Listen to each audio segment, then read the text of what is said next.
Good afternoon, everyone. This is Key Point Assembly. Because I made a big breakdown on the relationships between Desmarais, the prime ministers, Maurice Strong, etc., etc. I had one of my subscribers asked if I would do a biography or a historical breakdown on Max Bernier and all those ties, and his ties as well. Please subscribe to my videos, click like, and leave a comment. Freedom of speech is the foundation to our democratic process. Please express it in words and in donations. Thank you. Who is Max Bernier? The influence, the experience, and the message. And there he is. Who is this man? This is Gilles Bernier, Max Bernier's father. In 1953, Gilles Bernier pursued a radio career at CKRB in the city of Saint-Georges-de-Beauce. Subsequently, he became a local celebrity. I suspect he was persuaded to go into politics and felt compelled to do so, from which he won his seat in 1984. He served 2 terms after that. He ran the next term as an independent in 94 and won. He was then asked to run again under the PC banner with Stephen Harper. He declined but suggested his son, Maxime, should be considered for the 2006 election. Why did Gilles Bernier run as an independent in 1994? There were allegations of fraud were brought forth to which he was acquitted. He was charged and subsequently cleared on 2 counts of fraud and breach of trust for employing relatives on his House of Commons payroll. André Marin. He is a gentleman that headed up the investigation into the fraud charges against Gilles Bernier. He heads up the Ontario Special Investigation Unit, and they describe it as a government's civilian-led police watchdog. He was the director, André Marin. It's a government's civilian-led police watchdog. It's an oxymoron. Just to give you a rundown of his educational background, one day after being called to the Ontario Bar in 1991, he joined the Ottawa Crown Attorney's Office. He's been in government ever since. He's not a civilian. And this fella, here's the other fella who headed up the investigation. His name is David Tanovich. I tried to look for the genealogy for the last name Tanovich. There's nothing there. There's no country, there's no ethnicity, there's no culture, there's no root last name, nothing. The only thing I came close to was Yugoslavia. So I suspect this is not the real last name that was changed before coming to Canada or to some of the Western countries. What his real last name is, I don't know legally. David Tanovich is an accomplished criminal defense lawyer whose mastery of the laws of appeals. He was involved in 90 cases and won 3 Supreme Court appeals. He was involved in over 90 cases, at best 90, plus or minus, but only won 3. He won the last 3, which earned him an appellate position at the Toronto-based law firm of Pinkowski and Lockyer in 1997 to 2003. He clerked with the Chief Justice Antonio Lamer in 1995. Tanovich graduated from Queen's University Law School in 1992. He received a master's degree in law from New York University in 1994. He has a Bachelor of Arts honors degree 1988 and a master's in sociology 1989. His 2 of his critically acclaimed works include The Color of Justice, Policing Race in Canada, and Law's Ambition and the Reconstruction of Role Morality in Canada. First of all, The Color of Justice, using the race word, and the other title, Reconstruction. Reconstruction refers to postmodernism, And race, of course, is the new trigger card or trigger word for social justice warriors. So exactly who are these guys? They're social justice warrior advocates. I don't care what they're doing. It's not a good plan. They're not civilians. They work for the Institute, and they pretty much target whoever it is that's not politically correct. He's in the process, and this Tanovich guy's in the process of changing how the law is used. Don't really care for it. I looked at it, and I had some major internal arguments about it. That's another discussion altogether. It takes about 30 minutes. Anyway, let's go back to Gilles Bernier. Gilles Bernier, as an independent member of Parliament from 1996, here are some of the statements in the House as an independent member of Parliament for Beauce. The oil industry, May 15th, 1996. Mr. Speaker, these are quotes what he had made in Parliament at the time. I would like to express the anger of the people of Beauce at the latest increase in the price of gasoline. Holy cow. If they could only see what the price you're paying now. Unbelievable. How can the government allow oil companies to exploit us in this way, especially with the profits they are already making? Canada, United States Tax Convention, May 8, 1996. Mr. Speaker, since the Canada-United States Tax Convention was modified, thousands of people living in both Quebec and Canada who are drawing American pensions are losing a sizable chunk of those pensions. Their checks have been cut 25%, an extremely harsh penalty. I'm familiar with that, and they also did the same thing with all the other countries. So that if you worked in another country before you immigrated to Canada, and you worked and qualified for a pension from that country, what they did is they cut the pension from the other country, and so that it would normalize to this country, so that everybody lives equally poor. So whatever you paid into the in your while you're working in another country, it was cut. Actually, I know a story personally about a gentleman who had to go through that. Credit cards, May 1st, 1996. Mr. Speaker, I want to talk about shylocking or usurious lending rates. I must keep on condemning the outrageous interest rates charged by the banks and by some companies on credit card balances. Same problem, hasn't been changed. Unemployment insurance reform, April 30th, 1996. Mr. Speaker, some provisions must be amended in the employment insurance bill, including the number of hours, which is too high for many workers to be eligible, and the intensity rule, which adversely affects workers. As well, the contribution rate of employers and in workers should be lowered instead of accumulating surpluses in excess of $5 billion in the employment insurance fund, given that the current rate has a negative impact on the level of employment. Canadian Armed Forces, April 16, 1996. Mr. Speaker, with new developments every day, our armed forces are in disarray. The disappearance or hiding of documents has aroused suspicion about the actions of senior officers in the Somalia affair. This situation, in addition to the degrading initiation ceremonies, is appalling. I don't know what the Somalia affair is, but I'm sure it must have been bad. And the initiation ceremonies, that's a new one. I don't know if it's changed or not.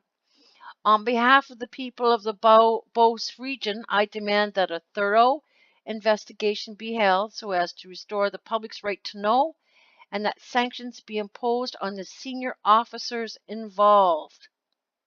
Interesting. We want greater transparency and tighter administration of defense budgets. A serious cleanup operation is in order. Uh-oh. 1996. Here's a kicker. We also hear that our armed forces have more officers than men. This system is costly and ineffective. Left, right, left, right. The time for action is now. I wonder if that still prevails today. Maxime Bernier.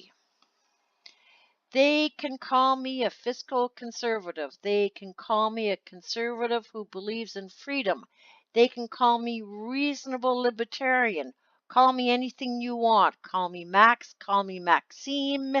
Call me Mad Max. That's a quote and unquote. That's where Mad Max comes from. Here's his curriculum vitae. He's a Bachelor of Arts in Commerce from the University of Quebec, a law degree at the University of Ottawa. He was called to the bar in 1990. He held positions in the law, in several financial firms, and in the banking fields. One of the firms is McCarthy and Tétrault, is a law firm, the National Bank, the Securities Commission of Quebec. He was also advisor to Bernard Landry, which is the finance minister of Quebec. It was provincial. He also worked at the Standard Life of Canada and the Montreal Economic Institute, which was a think tank. In 2005, Maxime Bernier became the Conservative Party candidate in the riding of Beauce for the 2006 federal election. He won. February 2006, during this time, as industry minister. Remember that, industry minister. Bernier set in motion steps that led to reformation of the telecommunications industry, particularly on local phone services. Don't know what happened there. Bernier was appointed as Minister of Foreign Affairs, replacing Peter MacKay, who became Minister of National Defense.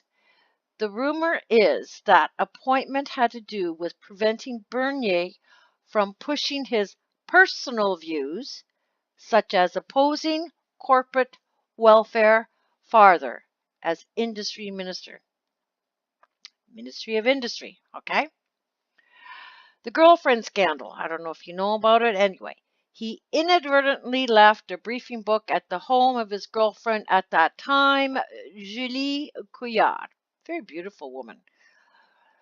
Also known as honeypot. If you want to smear a candidate because they're just not toeing the line, according to the deep state, it's a honeypot. She really was a honeypot. Anyway, 6 days before the 2008 election, Couillard, that pretty little girl, released a book which was supposed to reveal his confidential opinions. The English version peaked at number 6 on La Presse's bestseller list, while the French version reached number 5. However, the book was viewed negatively by Bernier's constituents. He was re-elected with 62% of the votes. He probably got more voters, expanded his voter base. In 2009, Bernier decided to start a blog and spent the next 4 years traveling across the country talking and debating about the issues that mattered to him. I don't know, maybe it's only because he's come to the fore with this new political platform, but starting a blog, so he's very much internet savvy. He's social media platform savvy. He's done a blog, he's on Twitter. So this is not a new world for him. He's been at it for quite some time. On May 18, 2011, Bernier was appointed as Minister of State, Small Business, and Tourism. His responsibilities were expanded with his appointment on July 15, 2013, as Minister of State, Small Business, Tourism, and Agriculture. During this time, he led the Red Tape Reduction Commission, which created a rule that for every regulation added, another one has to be cut. Now that sounds really familiar to me. What comes to mind was Trump. Trump says we're going to put one, if we're going to add a regulation, we're going to cut 2. Well, Max is saying, if we're going to create a rule for every regulation added, another one has to be cut. November 20th, 2015, Bernier was appointed by interim conservative leader Rona Ambrose as critic for economic development and innovation. All of his portfolios seem to center around industry, economy,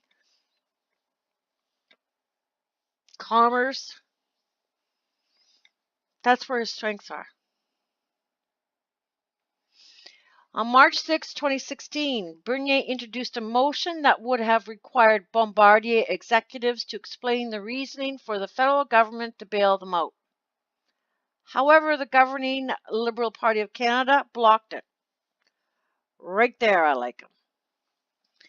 April 2016, the Press Progress is a left-wing publication belonging to the Broadband Institute, bizarrely claims he admires Chinese dictatorship. His response is, I said in a speech in Barrie 2 weeks ago where I spoke about fairness and small government. I was not talking about political but economic freedom. Liberalizing economy is the reason why they went from dirt poor to second largest economy in the world.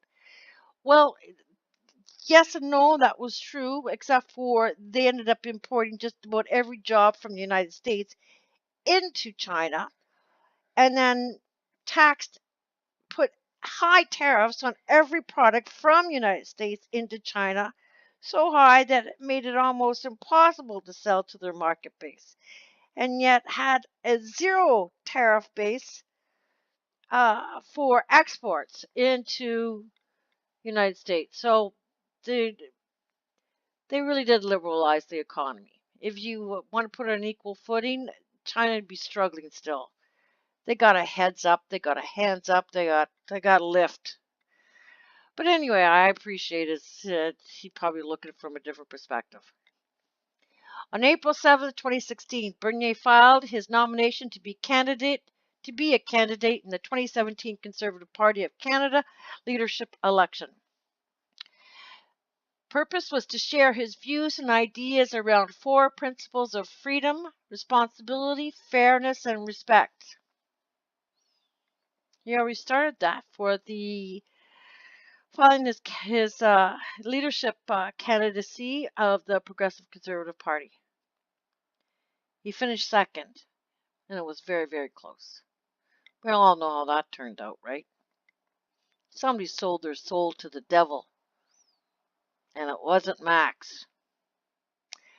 Bernier revealed that he received job offers from the financial sector in Toronto after losing the bid for the leadership of the Progressive Conservative. But he decided to stay after taking a vacation with his family by stating many people are still cynical about politicians. I always wanted to do politics differently and remain honest with my convictions. On August 31st, 2017, Bernier was reappointed Critic for Innovation, Science and Economic Development in Canada by Andrew Scheer. That's his strength. He's a businessman. Economic Development Canada. February 2018, Bernier introduced a private member bill, Bill C-396, an act to amend the Department of Industry Act, Financial Assistance, to ensure transparency for government handouts to businesses. It was defeated by the Liberal Party. Yeah, no kidding. Never mind. Bernier intended to publish a book, Doing Politics Differently, My Vision for Canada. In April 2018, he pre-released a chapter on his publisher website explaining why he made ending supply management an issue during the leadership campaign. On June 12, 2018, Scheer announced Bernier had been dismissed from the shadow cabinet.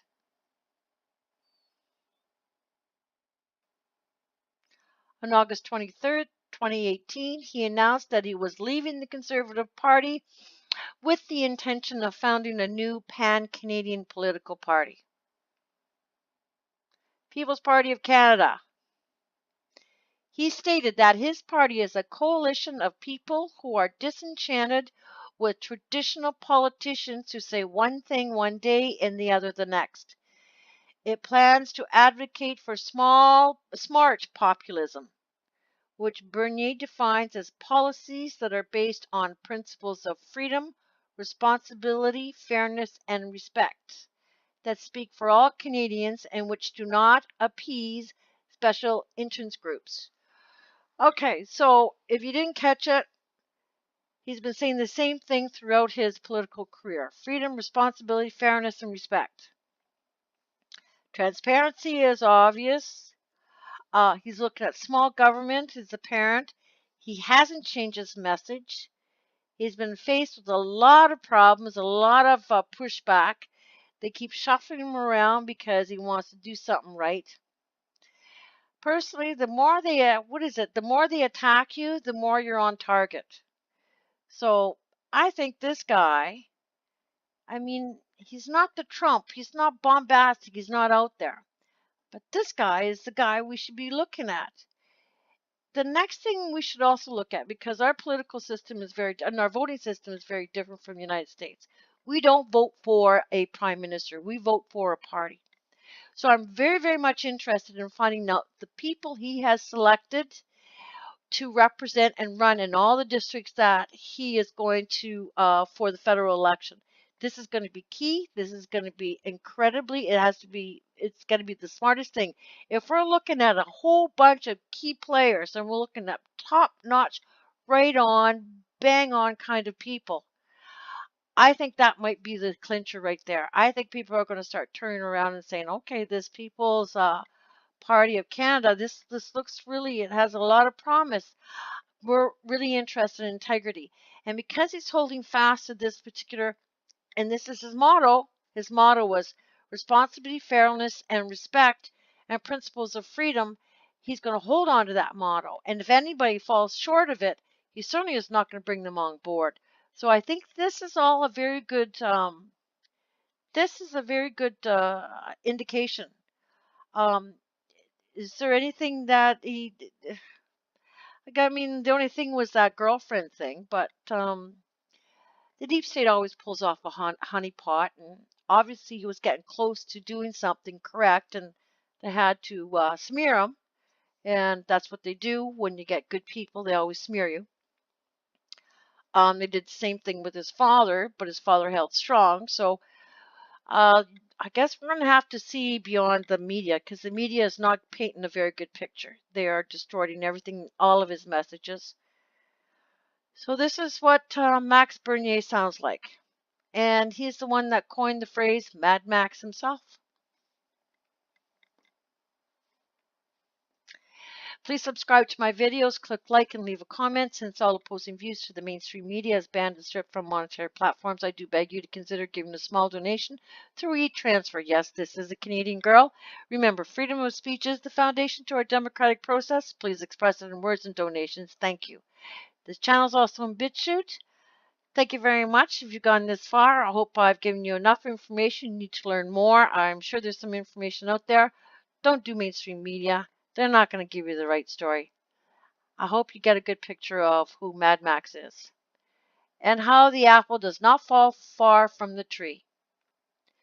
This is Q Point Assembly signing off. Hope you have a great weekend. Thank you very much.